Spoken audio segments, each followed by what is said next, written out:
Ang mabuting balita ng Panginoon ayon kay San Juan. Papuri sa iyo, Panginoon.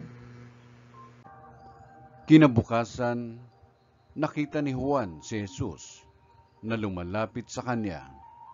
Sinabi niya, "Ito ang kordero ng Diyos.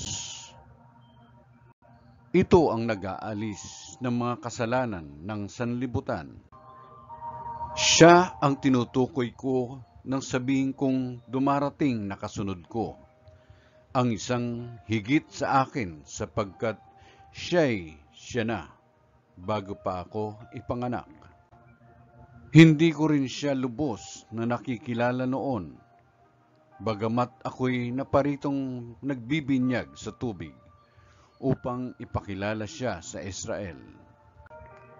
Ito ang patutuo ni Juan. Nakita ko ang Espiritong bumababa buhat sa langit, gaya ng isang kalapati, at nanatili sa kanya. Hindi ko nga siya lubos na nakikilala noon, ngunit ang nagsugo sa akin upang magbinyag sa tubig ang nagsabi sa akin, "Makikita mo ang Espiritu na bababa at mananatili sa isang tao. Siya ang magbibinyag sa pamamagitan ng Espiritu Santo."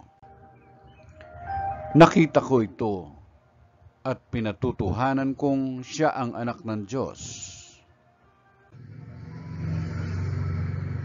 Ang mabuting balita ng Panginoon. Pinupuri ka namin, Panginoong Kristo.